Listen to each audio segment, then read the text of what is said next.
है, ठीक है। और क्या दिया हुआ है हमें, इसमें इनकी त्रिज्याएं दे रखी है, शंकु की ऊंचाई दे रखी है। हमें क्या करना है, ठोस का आयतन पाई के पदों में ज्ञात करना है, ठीक है। तो सबसे पहले हम क्या करेंगे कि हमें जो क्वेश्चन दिया हुआ है, क्वेश्चन की मदद से हम उस ठोस का डायग्राम यानी चित्र बना लेंगे, ठीक है। उसके बाद फिर उसको सॉल्व करेंगे। तो सबसे पहले क्या दिया हुआ है, ठोस अर्धगोलीकृत है शंकु के आकार का, ठीक है। तो हम शुरुआत कहां से कर रहे हैं, शंकु से। तो हमने बनाया, ये क्या हो गया हमारा शंकु, ठीक है। ये किस पर खड़ा हुआ है, आपके अर्धगोले पर। तो ये क्या बना दिया हमने, अर्धगोला। अब क्या बात कर रहा है कि शंकु और अर्धगोला दोनों की ही त्रिज्या कितनी है, 1 सेंटीमीटर। क्यों है, क्योंकि शंकु और अर्धगोला दोनों का आधार एक ही है, ठीक है। आधार का मतलब जिससे ये दोनों चीजें चिपकी हुई है एक दूसरे के साथ में। तो इन दोनों का एक ही है, तो त्रिज्या इनकी कितनी हो जाएगी, यहाँ से यहाँ तक की दूरी 1 सेंटीमीटर दे रखी है। उसके बाद बात कर रहा है कि शंकु की ऊंचाई उसकी त्रिज्या के बराबर है, ठीक है। तो शंकु की ऊंचाई हमारे पास कितनी है, शंकु की ऊंचाई दी हुई है 1 सेंटीमीटर। कितनी है भाई, 1 सेंटीमीटर ही तो दी है।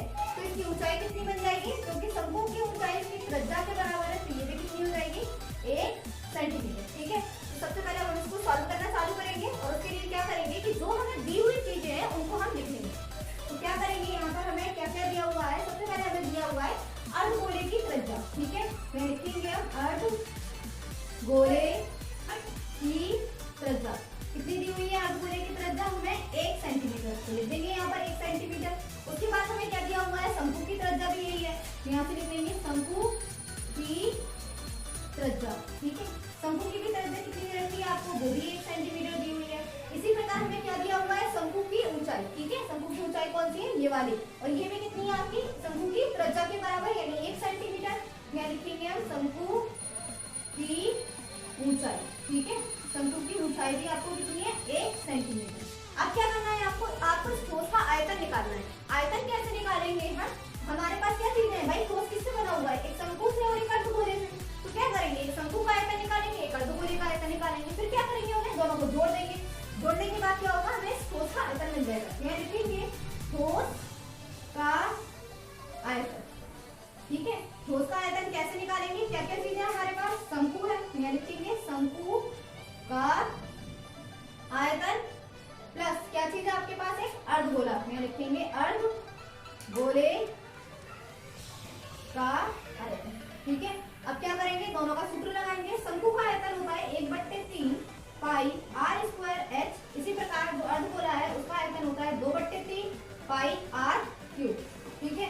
अब क्या करेंगे, जो एक जैसी चीज है उनको बाहर निकाल लीजिए, यानी 1/3 और पाई दोनों में एक जैसा है, इसको बाहर निकाल लेंगे। यहाँ से बचा आर स्क्वायर एच और यहाँ से बचा 2r की पावर t, ठीक है। कैसे, 1/3 कॉमन था, पाई कॉमन था, बाहर ले लिया। इसमें भी ये कितना है आपका, 2 × 1/3 है, ठीक है। तो क्या कि 1/3 बाहर निकाल लिया, कितना रह गया, 2।